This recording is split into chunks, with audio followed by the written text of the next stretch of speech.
Hello, everyone. Welcome back to the Every Calorie Counts podcast. Um, Tim just wants to rant. Yeah, I guess so. We'll just go right into it. That was a very abrupt intro, but I guess I Okay, I'll should be. explain to the fans that I am dressed like a pure grandma today. I'm wearing a onesie, and I'm very I don't cozy. even know if that's grandma. I feel like it's a mixture between grandma and 3-year-old Yes, or 2-year-old. exactly. Yeah, Because I'm like wearing a onesie. the only thing you're missing is a diety and the little thing that straps up. Well, I guess women have that nowadays too, huh? What, the thing that straps up? Like the thing that straps like under like it that straps together the thing at the bottom. You know what I mean? Like a Like it's a onesie, onesie. like a suit. Yeah. Yeah, but like it straps up underneath the diety. You know what I'm talking about? Like you Oh, got a oh button yeah, it at yeah, the yeah. bottom. You You know know what what? I'm I talking about. should I should get one of those, and then I wouldn't have to Well, get up you guys, late. girls have that nowadays. Christine has all those fucking bodysuits where it Yeah. fucking like Yeah, buttons I up was at the wearing a bottom. That's bodysuit exactly last what babies night. want to. You saw me in my Yeah, bodysuit. you guys are weird with that shit. But I didn't see you in your come down there. I saw her Yeah, well, with dressed my and bodysuit she and was then my wearing a jeans bodysuit. on and my whole Yeah, outfit. let's be careful there with your anaconda fucking snake boots that you're wearing.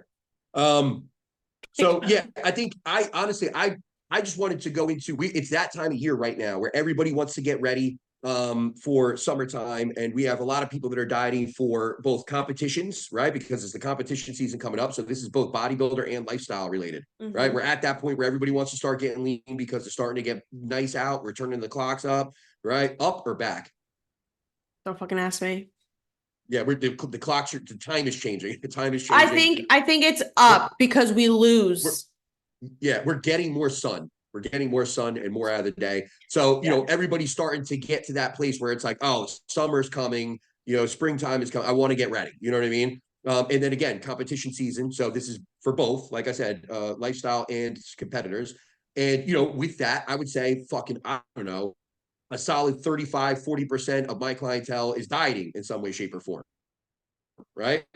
You're dieting right now. And it really has come to, and you're obviously an off-season competitor. It just so happens that this is part of your process. So again, very applicable to a wide range of clients right now. But Hmm. again, it's one of those things where it's there. I think every coach would resonate with the idea that it kind of gets a little frustrating when you have so many people dieting, because at the end of the day, what you end up having is out of that 45% of my clients that are in total that are dieting, there's like whatever 30% of them are getting results right through that diet, and things are progressing and things are going well. We're progressing through our phases the way that we're supposed to be, right? And everything is working, right? Like I had Cassie check in this morning. I told Cassie, like, hey, literally, we have 2 weeks left in this cup before she starts to build up. And I want, by the end of that, I want to be like 167 ish, was literally the number that I put out.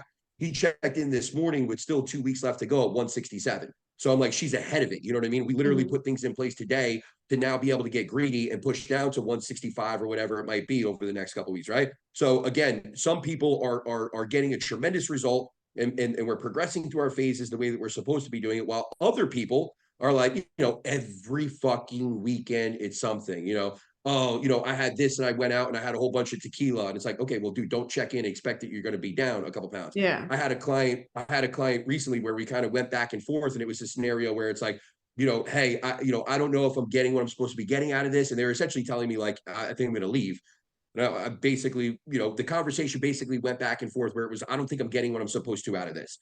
Right. And it was basically like, okay, what do you feel like you're supposed to be getting out of this? And I'm like, well, I told you I want to build my butt and lose my stomach and lose all this weight and blah, blah, blah, regardless Hmm. of those expectations, which we have talked about on multiple occasions. Right. And regardless of those expectations and how they have to be trimmed down. Right. The reality behind that situation at this particular time is simply, hey, let's go back through your check-ins, because it's only been a client now for like 9 weeks, maybe something like that. And let's see how many times you've checked in at 100%. Right. And it literally was a Loom video that I had to send out where I'm looking at the person's chronometer. I'm like, literally over the course of the last month. So we're not talking about the last 30 days, right? So we're not talking about just, March, right? It's been 8 days. I'm talking the last 30 Yeah. days, right? There's literally, I had to count them up. Out of 30 days, there was like 21 of the 30 days where this person did not hit their numbers, right? And when I say didn't hit their numbers, I mean didn't come close. They're like, 100, like whatever, fucking, I was gonna say 100 calories, like 300 calories off here, 400 calories off there. They're at 100 grams of fat when they're supposed to be having 65 grams of fat because they were trying to make it work. They're doing Uh-huh. this, they're doing that. So I'm like, at the end of the day, you've literally had 10 days or so out of the course of the last month that you've actually hit your numbers. Yeah. You can't come to me and tell me that you're not getting what you're supposed to out of this when you're not doing what you're supposed to Doing. do. You know what I Mhm. mean? Yeah. And Yeah. it really comes back to, and then the excuses run rampant from there, where it's like, well, it wasn't, I was sick here. Totally understandable. If you're sick, you're sick. I get it. Everybody's getting Yeah. sick right now too. I understand that. But it's like a sickness, if it's not this dramatic thing, right, where we're going to the hospital, we have all these unfortunate circumstances, maybe extenuating circumstances from that sickness. The reality is we're all getting sick with like a 2 or 3 day cold right now. You know what I Yeah. mean? And that's the reality of this person's situation too. It's like, okay, I get it. Even then, you still have opportunity to eat really well, right? Because the better you eat when you are sick, and I get it, appetite's low, yada yada yada. We'll talk to people about that. We recommend, you know, putting some chicken broth in your, or some bone broth or something like that into your meals and making a soup out of it. Make sure that you stick to maybe more fruits, you know, that are relatively easy, enjoyable to eat. They're going to help you get a lot of your nutrition. And when you're doing that while you're sick, it's only going to help you get Yeah. better, Get right? better. Let alone stick to your plan to help you reach the goals that you still have, right? Mhm. But again, the point there really is that, you know, being sick is like a 2 day thing, a 3 day thing, whatever it might be, even if it's a little bit extended from there, you know, fine, right? But it's like when we're trying to justify, you know, whatever, being more off plan than we are, right? It's one of those things where you can't also sit there and complain about not getting the effects that you want of the diet. Mhm. Right. I have a very long-term client that I love to death. Right now, he is my most tenured client. Been with me close to 10 years now. We're literally getting That's close to 10 crazy. years. We've been working together for 7+ years, right? And he's been in this kind of funk for a long time now. And it's been one of those things where we've been going back and forth where it's like, I'm telling him, like, hey, dude, we're just sitting here maintaining. Like, I want to see more progress out of you. He wants to compete again. He wants to do this. Okay, great. We have to do it. Now, every time he checks in, even this last time, it was one of those things where he's like, dude, I appreciate the tough love. You know, let's, you know, keep pushing me to be better. I'm like, dude, I will give you tough love. I will be here to coach you through this and support you, but you also have to keep taking action. Otherwise, my tough Mhm. love just ends up being white noise, and it just Yeah. falls on deaf ears because you hear the same thing every week over and over and over again. I can only tell you guys, we can only tell you guys what Mhm. to do. We can literally write it down on a piece of paper, which we do, and we give it to you, right? In so many ways, right? Over the internet on G Drive. But we're giving you this template of what to do, Mhm. right? This blueprint to follow. And if you're not following those things to the extent that you need to get the result, which is something that I really want to touch on too, right? The fact of the matter is you can't get frustrated about not getting the effect that you want. Right. There isn't any special magical thing. You're watching these Mhm. Instagram reels and these people posting about their clients or people posting about their transformations of the coach they're working with. And in the back of your mind, you're like, oh, maybe that person has something special. And I know because I've been there before. I always thought maybe I'm doing something less than another coach might be doing. Mhm. So as a coach, I wanted to know what these other coaches were doing to get the results that they. So I would link up with those coaches and I would say, hey, you coach me for a little bit, right? I want to see what you're doing and how you're reacting, how your clients are getting such a good result. And every single time, it's always been the same exact fucking process. And anybody that's worked with a number of coaches will tell you this too. There's nothing different really from coach to coach. You Mhm. find people that you resonate with. You find people who maybe structure their process a little bit differently that resonates with you and your lifestyle a little bit better. But ultimately, it's all the same fucking thing. And sometimes we need to communicate a little bit better back and forth. You Yeah. need to communicate better as the client, right? So that I can then help you a little bit better based on that communication. Maybe I need to communicate a little bit better to maybe be, give you that tough love that you need, or, maybe be a little bit more supportive, I guess, for some people in terms of the way that we come across, right? And maybe be more uplifting in some cases, 100. But again, that's got to come from the communication standpoint of both of us kind of giving that feedback back and forth so that we have the proper information to support you in the proper way, Mhm. right? But again, the fact of the matter and what I'm trying to get to here is the reality that it's this time of year we have so many people that want to diet, but again, you're not going to get the results unless you put in the effort. And just to kind of, I don't want to say cap it off necessarily because I want to hear if you have any input on this, but to really like set it home, I think some people we are so hyper focused sometimes on the day to day, right? And it's like I was so good, this week, and it's like, well, you're talking about Monday through Thursday, so that's not this week. You were so good for a 4 day stretch, right? Mhm. And then you felt like it was forever, right? So you ultimately ended up, whatever, doing something you shouldn't have done on Friday. And granted, maybe you're a little bit hungrier. Again, this is all going to come back to the communication piece, right? Where you need to tell me, like, hey, I'm starving. I'm going to binge, right? Which you and I both know I'm not starving anybody. We're not starving anybody. Like, you're Yeah. probably not at that point, right? Especially now for summertime. Like, you're not starving at this point. right? And we have questions every single week where we ask you what your hunger level is, et cetera, et cetera. Mhm. So when you go out and you're not good on Friday or Saturday or Sunday or whatever the case might be, I'm not going to look at that right now and think, oh, this person's binge eating because they're uncontrollably hungry. I'm going to look at it and say, oh, this person just has a consistency or an adherence issue, Yeah. right? And it's essentially something popped up and you made the decision at that time to go out and do what you wanted to do versus, again, having more of a bird's eye view and saying, you know what? I was really only good for 4 days. I kind Yeah. of fucked up a little bit last weekend. Now I'm going to go into this week and I'm going to do the same thing over again. That means I didn't learn my lesson last weekend. That means my behaviors aren't improving. That means my consistency isn't improving. My routine's not improving. That means I continue to let my guard down entirely on the weekend. And instead of having some conscious effort in place, right, I'm kind of just ending up in these situations or these environments or whatever it is where I completely and totally just, lose I'm not grounded anymore in terms of like what my goals are. I'm living in the moment too much, Mhm. right? And don't get me wrong, I want people to be able to live in the moment, but there's also a time and a place for that, right? I think Exactly. us as much as any other coaching team that I've ever seen, right? We are very much in the percentage, I don't know what I'm trying to say. We're very much aligned with the idea of being able to let people live their life, being able to Exactly. say, hey, that's fine. But your expectations have to meet that, Yeah. right? So if you're Yeah. going to go out every single week and try to live in the moment, then you also have to understand we might not be able to get the same efficacious results as it relates to your fat loss process. And is there ways of being able to go out and enjoy yourself? Yeah, absolutely. If you want to Yeah. be very structured and very regimented with the way that you're tracking your food, right? And kind of putting things together where it's like, hey, I have an extra 1,000 calories to eat on Friday. I want to go out and be able to enjoy a little bit more. Good. But it doesn't mean that you could just let the blinders off, right? Mhm. Or let the guard down Are down. Yeah. entirely and go out and eat mozzarella sticks and fucking, whatever, stuffed mushrooms as Mozzarella sticks appetite, and sound then end good. up and then have a cheeseburger and fries Yeah. or even fucking a steak with blue cheese all over. Like this is Yeah. it's not going to work. It's just not going to work. And I think Yeah. again, to really kind of set that standard there, it's like I keep trying to explain to people, and I felt like I had this conversation multiple times this week. That's what's leading to this rant, where it's like, dude, you're not going to get there doing this 85% of the time, right? Like Mhm. you're just not going to get it. 85% is not enough. Like at 90% is where you're going to start to see results. Start to see results. Mhm. If you have an extensive amount of weight to lose, or you're really trying to get in the best shape of your life, then you're going to have to ratchet that up to 95 to 100% on a consistent, regular Yeah. basis. I just had a client that literally in the last 2 days, so Thursday and this morning, I had one client check in. They're like, hey, do you think we should throw in Clen? I'm like, dude, in your check-in, you said that you completely told you no excuses. I can pull it up right now. His exact words were, I have zero excuses for Saturday and Sunday.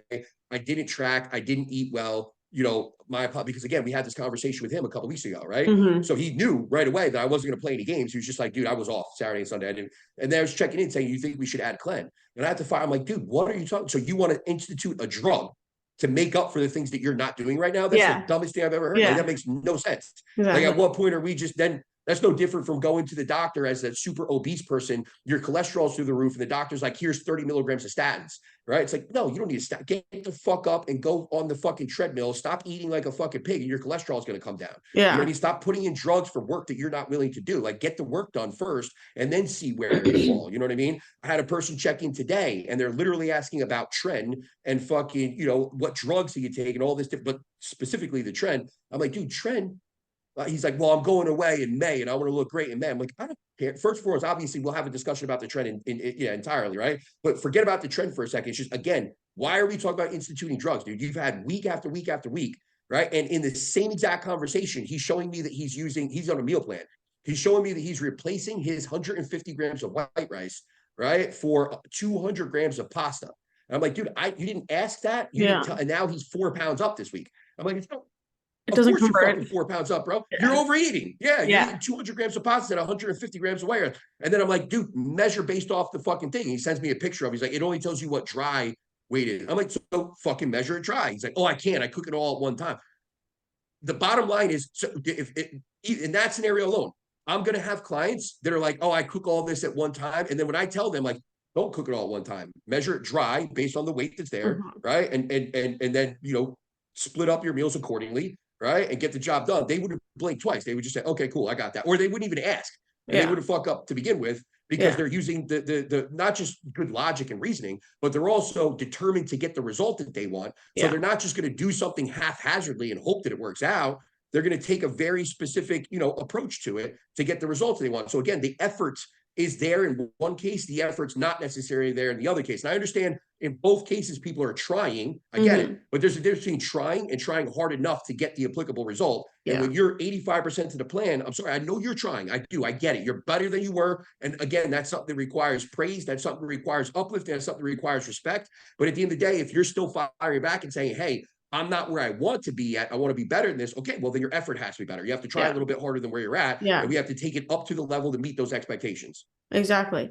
No, and there was a bunch of stuff that you said in that rant that I can, speak to, especially this week. Like now that you're mentioning all this, like I'm thinking back, I did have this same conversation with several clients this week alone where I think one thing that kind of just makes a lot of sense for mostly, I guess, lifestyle clients, dieting or not, like just maybe you're in a maintenance phase trying to, recomp, whatever it is like picking and choosing your battles.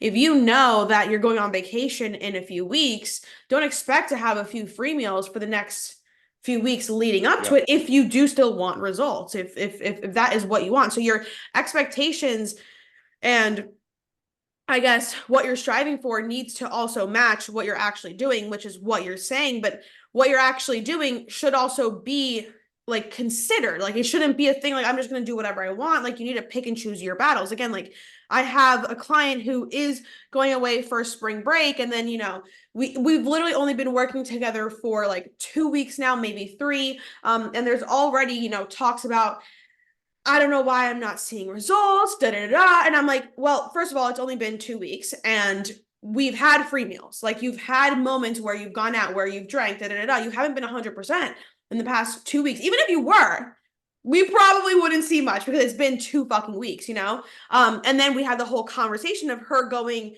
away for spring break, literally in a few weeks. When is spring break? In a few weeks, right? So it's like, next week, 2 weeks. Yeah. So we need to like match our expectations, our efforts to what we want to do. And it's almost like I like to say like clients that aren't putting in that next level of effort, really going a little bit like out of their comfort zone to be able to get these results, don't deserve the right to complain about not seeing results, because it's like you only get that right when you're putting the work in and the results aren't coming.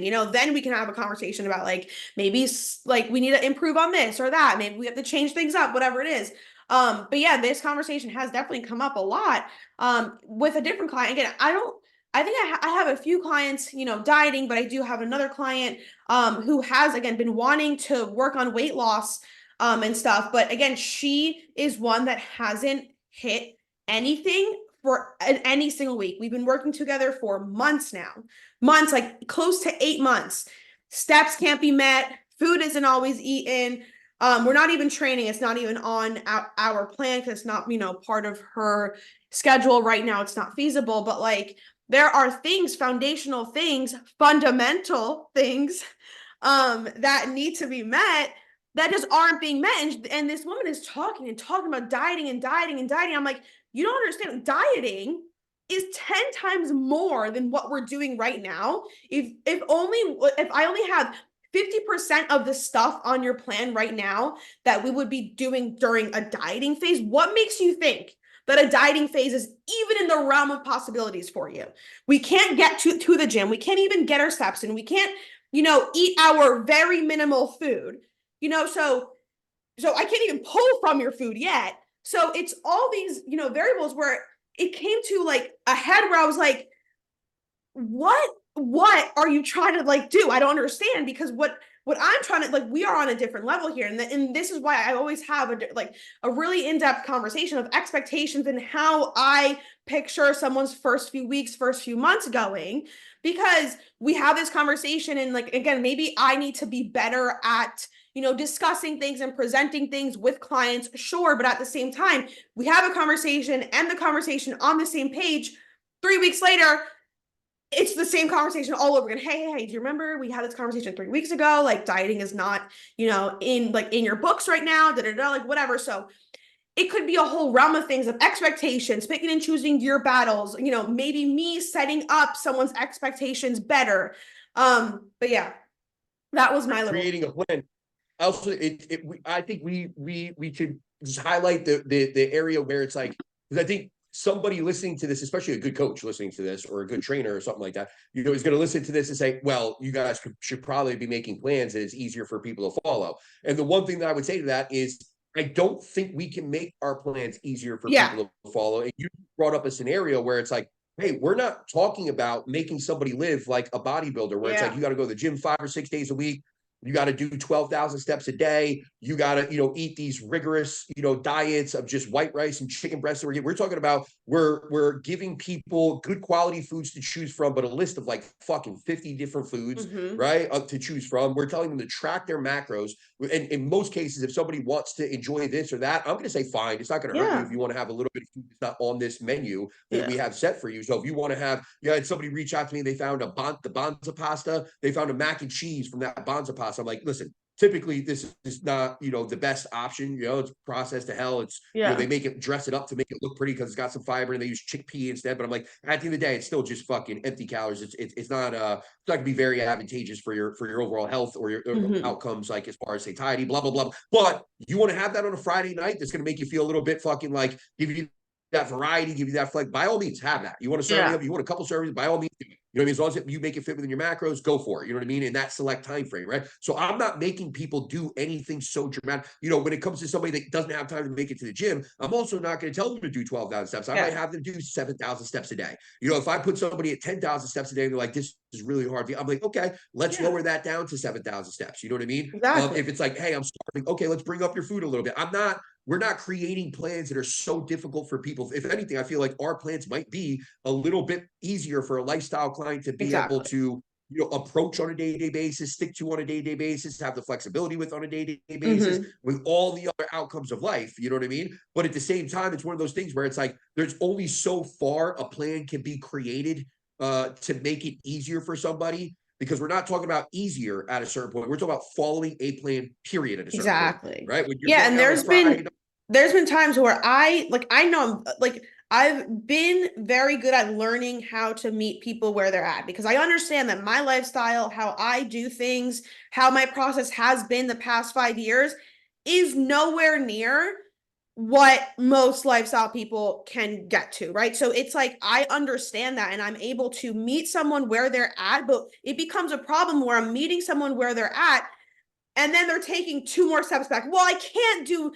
6,000 steps. I think I can only do, 5, because I sit at a desk. Okay, fine. Let's do 5 to 6. I want you to have some sort of challenge, and then the next week it's something else. Well, I can't eat this because, okay, well, don't eat it, So I can't eat this much protein because, so at this point, it's like, there are, certain people, certain personalities where sometimes you can only, meet them where they're at so much, where then it's like, okay, at this point, like, there is no plan.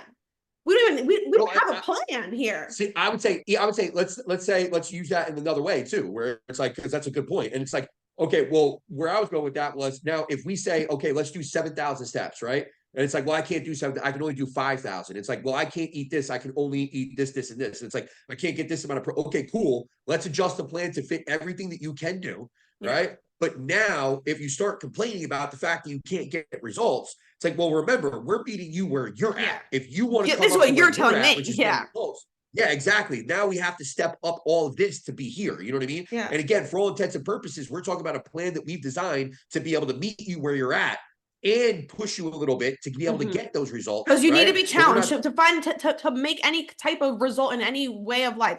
You have to have a little to change it all.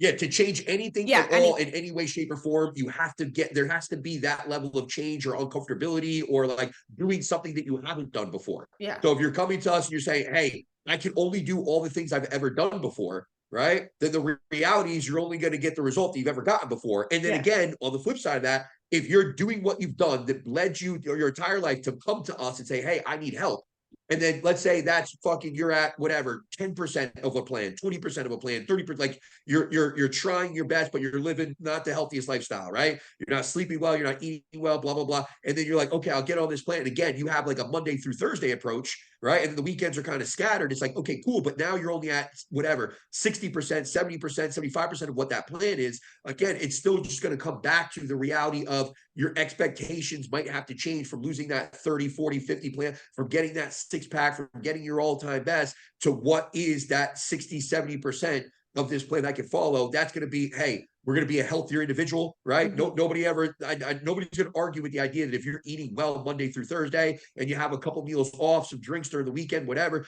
you're most certainly going to be a healthier individual than before you came to us. Yeah. Right. And over time, you might see your body change a little bit for the better. But again, it's probably not going to be with those habits and those behaviors consistently reoccurring and you not improving on them. It's probably not going to be that 50 pounds that you want to lose. It's probably not going to be the six pack that you want. It's probably not going to be reaching the amount of muscle tissue that you're trying to gain. You know what I mean? So again, it's about redirecting those expectations a little bit. And if you're uncomfortable redirecting your expectations, then you should be more uncomfortable with the way that you're practicing your lifestyle every day. Exactly.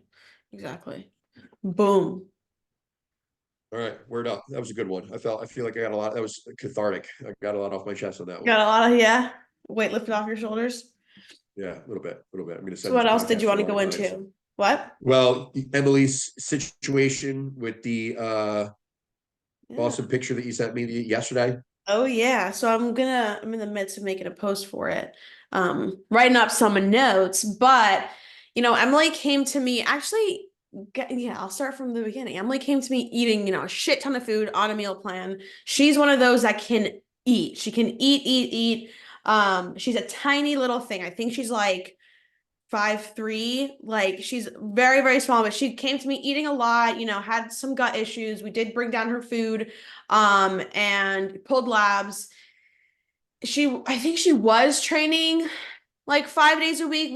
We kept her there. We brought her after the labs. We definitely switched a lot of things. We brought her down to what, training 4 days a week. I think it was 3 days a week, right? It was 3 days a week. Yeah, I think what happened was I initially brought her to 4 and then Mm-hmm.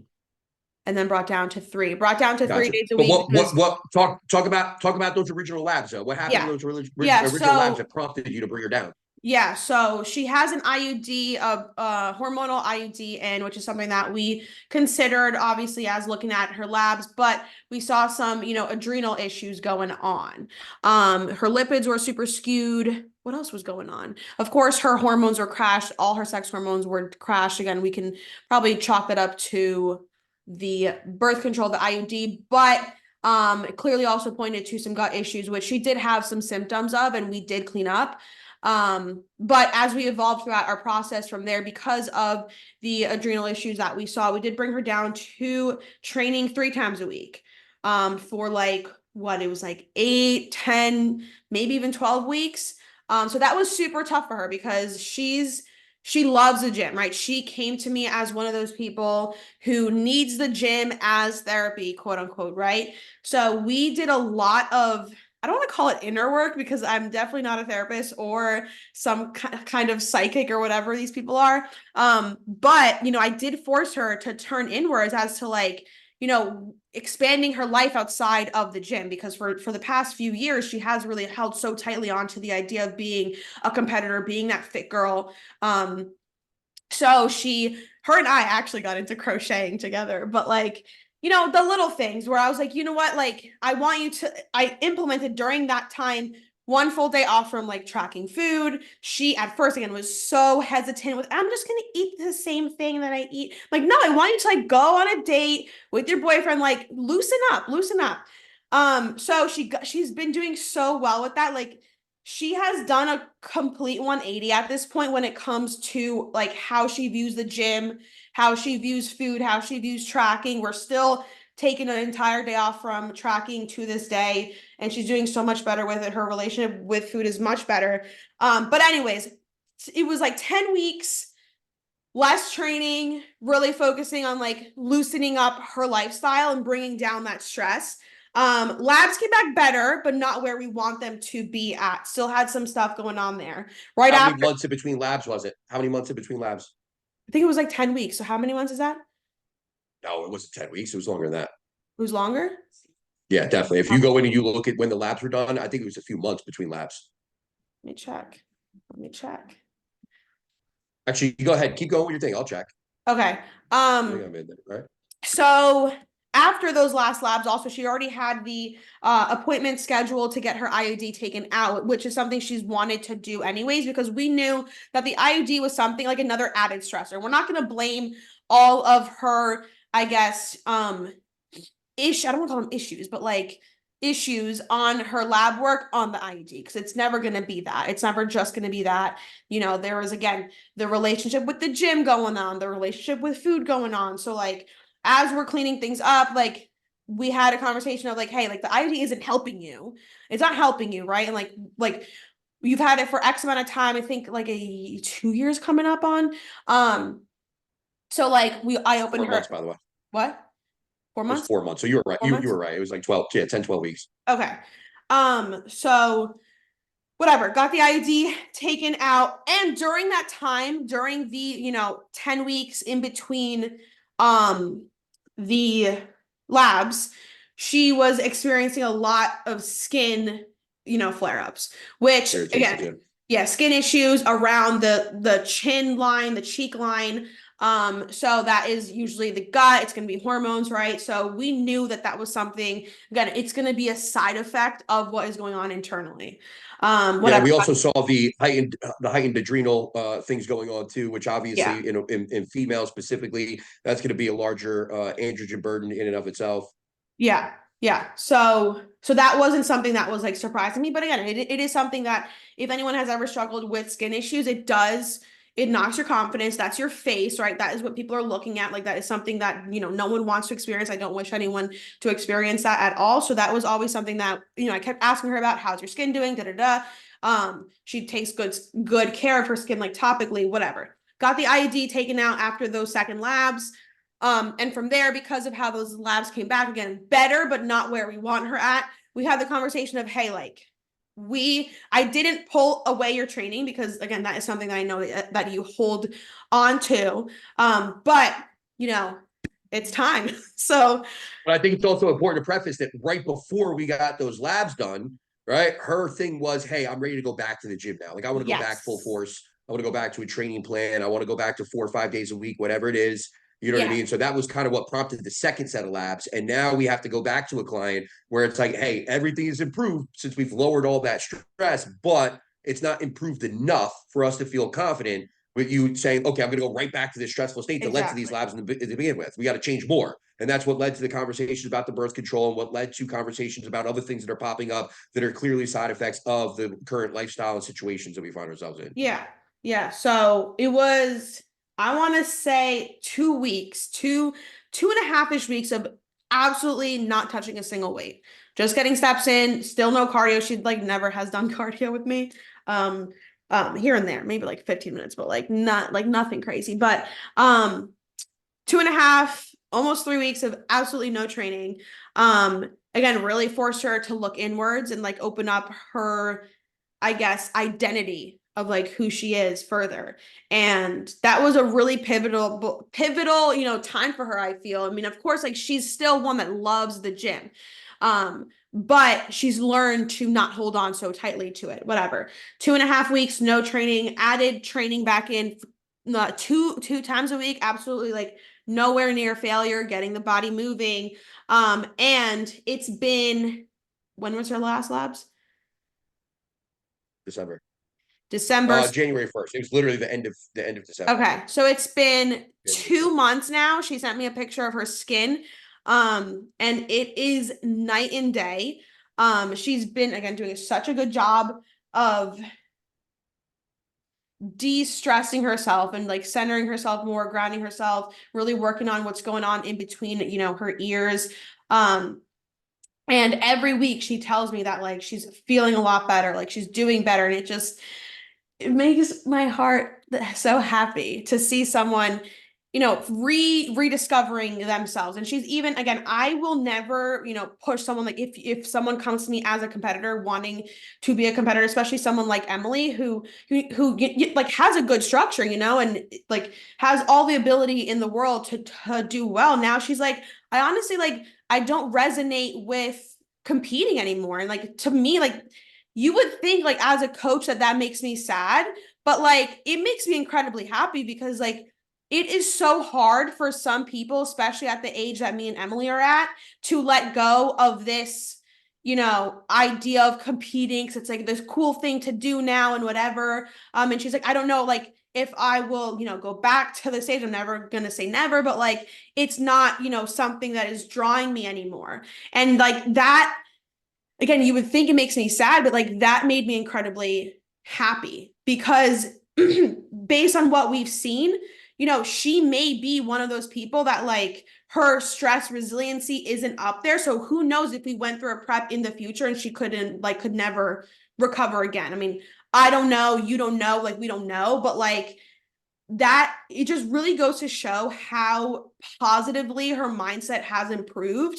And I'm sure once we pull labs again, it's going to be incredibly different. And she's doing the hard shit. And that is what I'm so proud of her for. Like, she's starting to like meditate, really grounding herself, and like, doing the harder shit. People think that the hard shit is training hard and like sticking to your diet. No, the hard shit is doing the inner work and understanding that like what the problem really is just you, like, and what's going on in between your ears. Like, that probably sounds negative, but like you know what I mean. Yeah. Yeah, I think the one thing that I would say about that is I think there's still going to be people that listen to this and it scares the shit out of them, that it's like, Yeah. oh well, this girl's never going to compete again, and like I really want to compete, and like how do I, like, what about that? Am I never going to be able to compete again? All I'd say that is it's Emily's choice at this point, based on the Yeah. work that she's done, to Exactly. potentially not compete again. But you said like her stress resilience might not be there. I think stress resiliency, we have to always understand, is something that's going to be indicative of where we're at right now and the things that are going on right now.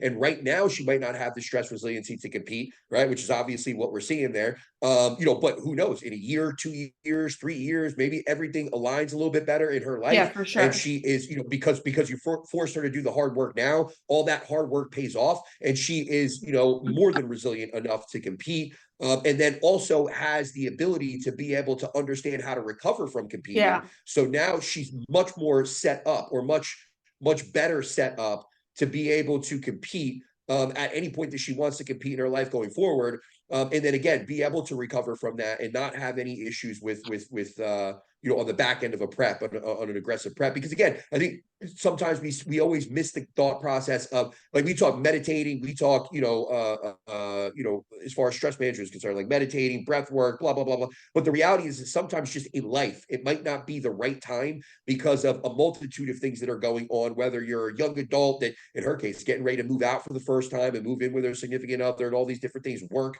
is something that maybe between the ages of like, whatever, maybe like 23 to like 30, where you're really starting to develop a career for the first time. Maybe you're getting out of school with a specific degree and you're trying to chase that career. Like, all of these things are, and then on the other side of that, you still really want to compete. And it's like, well, guess what, dude? Maybe you need to step away from this idea for a little bit to build this thing over here, and be Mm-hmm. able to put all that effort and consistency over here. And then that's something that's going to be personally rewarding, right? And now you're managing stress just by offloading the thing that causes a lot of physical stress, in terms of the gym, in terms of the thought process of being 100% consistent with your macros and your meal plan and the cardio that you have to do. It's like, you're asking a lot. And I'm not saying that you can't ask a lot from yourself, but I'm saying what you need to recognize is when to ask a lot for yourself. We always say, like, there's no right time to Mm-hmm. compete. That's 100% the truth. I mean, competing in and of itself is very strong, but that is the point, right? Yeah. Where it's like, you can't, there might not be a right time to compete, but there's definitely a wrong time to compete. Yeah.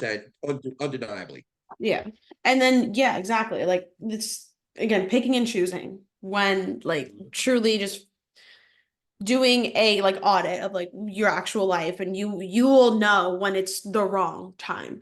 But Yeah, but I another think I thing, think it's yeah, go good. ahead. Good. Oh, me. Another thing, what? Another thing that has improved with Emily, which is like more of a quantitative, is it quantitative or qualitative, like numbers? Quantitative. Quantitative. A Yeah. quantitative result was her blood sugar, her fasted blood sugar, which honestly, like, again, I always look at, I didn't expect to see that such a big difference. And like with her food still high, and like I've been slowly increasing it because, again, she can eat, right? And so her hunger does creep up if she's, below 2,000 calories. So, Right. so I think she's eating like 2,300, 2,200 calories. Again, tiny little thing, that this girl, and her blood sugar just keeps dropping, dropping, dropping as we are, continuing to address the stress and like calm her down, for the first time ever, she pulled like a 9-day fasted. And I was like, what is going on? Yeah. Yeah. Which But no, it's is, crazy. And that's the thing. Like as a client, when you see that stuff too, it's like everything is finally starting to come yeah, together. Now you resonate with what again, expectations, like we talked about at the beginning of this, right? Where it's like your expectation now isn't necessarily I gotta step on stage, build bigger glutes and do this and do that and like be yeah, 100% consistent and blah where blah it's blah. like It's so like like, the like, yeah, the expectation right now is to get healthy, and you start yeah. to see these things, whether it's the jawline, the acne clearing up, which again, that was like literally a 90% difference as far as the pictures are concerned from her acne to where Yeah, it is like now, she had right? Like, like, pretty moderate to high breakouts, and now it's like she has clear skin. It's like clear. Like she has like yeah, one tiny thing there. Like it was like literally the same exact spot there. But I was like, wait, I'm like, Emily, that's crazy. yeah.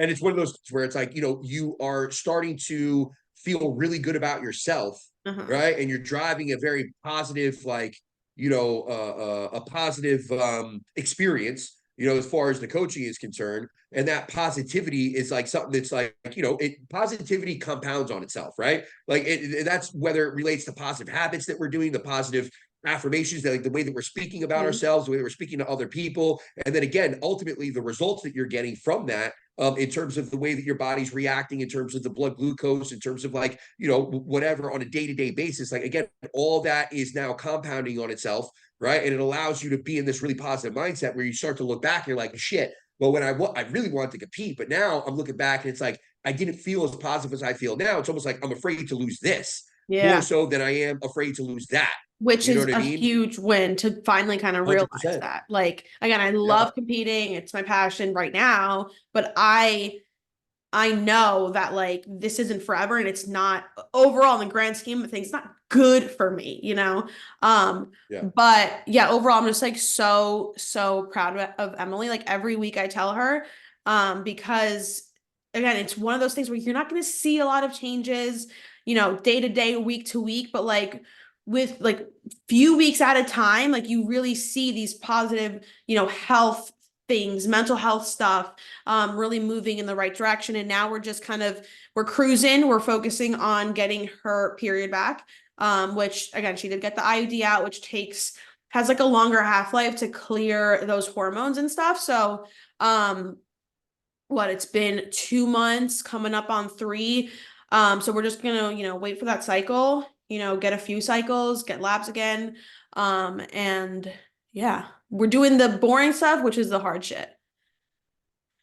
Now, I think the only thing that I want to say on top of this, just to cap it off, is the reality. Like again, because I always go back to the reality. Like, hey, what amount of people are going to compete? I think regardless of competing, right? Let's just say goals are definitely something that are good to have, right? Yeah. And working hard towards those goals are definitely a good thing. And I don't want it to come off like we're not saying that somebody shouldn't, work really hard to get to what their Yeah. what their goals are, right? But I would just say that like competing is one of those things where it's like, if we put it in terms of like work, right? And you're trying to get the ultimate promotion at work, right? or Mhm. or let's not even say the ultimate promotion, because maybe that's like you want to be a CEO and that's like stepping on the Olympia stage, right? Let's say you're just trying to get that first promotion, which is winning an amateur level show, right? But it's like if you really wanted that first promotion, like you're gonna go in and you're gonna bust your ass. You might not have that much balance with everything else in life Yeah. because you're working so hard on this. That in and of itself is very stressful thing Yeah. to do, right? But the bottom line is we have people that are trying to work through the real life things that they have to work through, which is family, While chasing the relationships, career.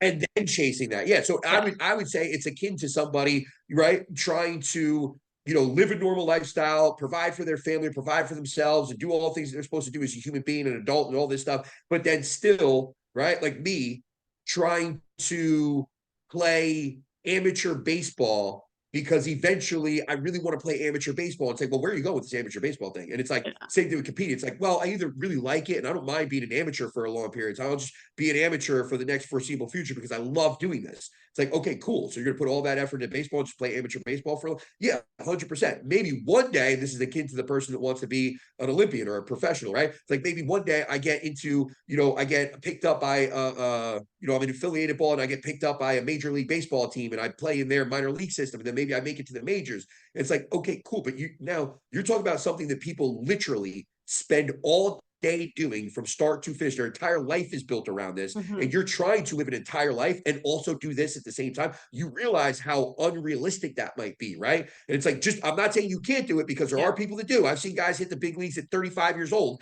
that have spent an entire fucking career, right? We've seen guys go from these, like, there's a player that played for the Yankees. His name was Greg Bird, who was a big bust. He came up and played for them, but then he's trying to make his way back to the big leagues. He's in his 30s. He played in Australia this year. Now he's going to play in Mexico, and his whole hope is that sooner or later an MLB team will pick him back up. And it's like, listen, I get it. Like, he lived his whole life there and really did, make that his life. But again, all I'm saying is that it's like, at a certain point, you're doing two different lives. You know what I mean? You're living two different lives. And it's like the people that we see sometimes on Instagram, right? Or maybe even yourself is a good thought process here, right? You're an amateur competitor for all time. I'm not hating on you at all. Just no, you're right. like, I'm literally an amateur. What are you talking about?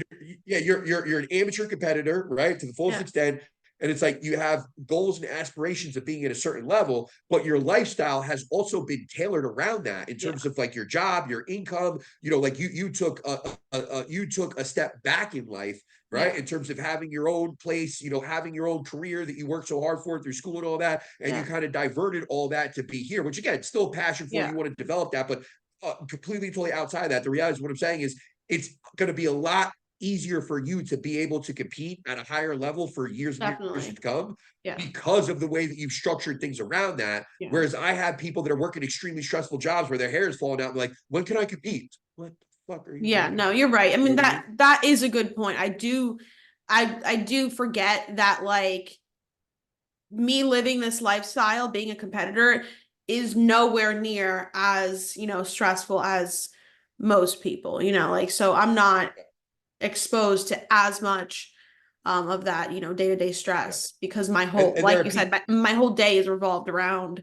when I train, when I eat, like. And there are people that do both, and I'm not saying you can't. We know Matt's Matt Norman's a IFBB pro, wakes up every day at fucking 3 a.m. to be able to hit the gym, goes and does his 6-figure a year job, has 2 kids and a wife, and busts his ass to get it done every day. But again, the reality is, there's also, that is the difference for person to person to person. It's like, what is the load that we can take on every day and successfully accomplish and still every day feel good and be happy and be truly healthy and have positive outcomes every day. You know what I mean? And not have, a jawline that's filled with acne and, have declining hormonal situations and be largely depressed because we're not getting the results that we want and all that different stuff.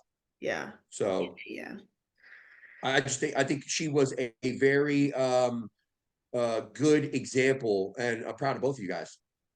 She's killing it. I know. I'm very, very proud of her because, like, overall, again, like I said, people talk about the hard shit. It's not training. It is not your diet. The hard shit is like when you have to do an inventory of your life, like do an inventory of like who you are, like maybe I don't identify with this identity so tightly, like, and truly figuring your shit out, like, internally, like that is the hard shit. So I'm very proud of her, and we're still rocking, we're still rolling. And next thing is a bleed. A bleed. A bleed. I said a bleep. Anything else you want to add? Oh, did we just that was awesome. No, I'm good. I think I'm good. I think it was a good one. Okay. If anyone has questions, comments, concerns, catch us on Instagram. We do our lives on Tuesday. Make sure you check that out. But overall, just thank you for listening. And we'll catch you guys next week.